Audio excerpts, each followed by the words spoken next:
ঢাকা বিশ্ববিদ্যালয় ও ৭ কলেজের শিক্ষার্থীদের মধ্যে সংঘর্ষ ও ধাওয়া পাল্টা ধাওয়ার ঘটনায় সোমবার বিশ্ববিদ্যালয়ের সব ক্লাস ও পরীক্ষা স্থগিত করেছে ঢাবি প্রশাসন।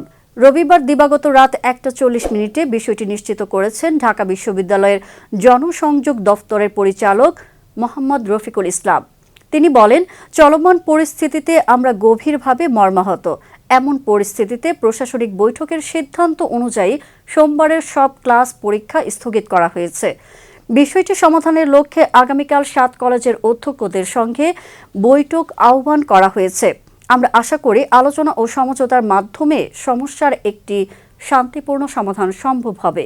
এ ঘটনায় বিশ্ববিদ্যালয়ের শিক্ষার্থী ও অভিভাবকদের মধ্যে উদ্বেগ দেখা দিয়েছে। পরিস্থিতি স্বাভাবিক রাখতে প্রশাসন সতর্ক রয়েছে।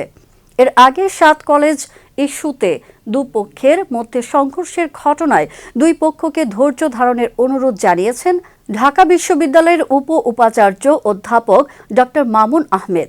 তিনি বলেন, আমার অফিসের ৭ কলেজের শিক্ষার্থীদের সাথে আলোচনাকে কেন্দ্র করে ঢাকা বিশ্ববিদ্যালয় ও ৭ কলেজের মধ্যে চলমান পরিস্থিতিতে আমি গভীরভাবে মর্মাহত।